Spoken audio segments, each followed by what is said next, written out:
Tiyawak na ako ng cellphone kasi magja-jogging ako. Jogging ka? Pwede mo naman dalhin yan. Baka mabasa ito eh. Ng pawis mo? Oo. Tsaka malaglag sa bulsa? Hindi, hawakan mo yan. Oh, bili ka ng ganito oh. Ano ba yan? Nilalagay ito dito tol oh. May kasama na siyang rubber oh. Na adjustable. Tsaka hindi siya nakakairita.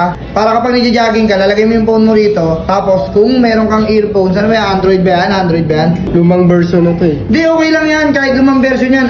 Hindi siya wireless. Mas maganda nga kung meron kang ganito tol. Kasi alam mo, kapag nagja-jogging ka, so mostly, di ba, napapasa ka ng pawis. Sabi mo nga, hindi mo na kailangan ipawak sa akin yung phone mo. Dahil ilalagay mo nga ito dito. Tapos ilalagay mo yung phone mo. Pasok mo dyan, ipasok mo dyan. O, pasok mo. O, yan. Tapos ilalagay mo lang dyan. So, yan. Naka-strap na siya. Kaya mo yung headset mo dyan habang nagja-jogging ka. O, di makakapag-sound trip ka pa. Oo nga no. Magkano ba to? Wala pang 200 dyan. Kahit mabilis yung takbo mo tol, hindi malalaglag yung phone mo. Sure mo lang siya na mo ng maigi. Sige tol, order mo na ako nito. Saan mo ba to binibili tol? Saan pa? I-click mo dyan sa yellow basket.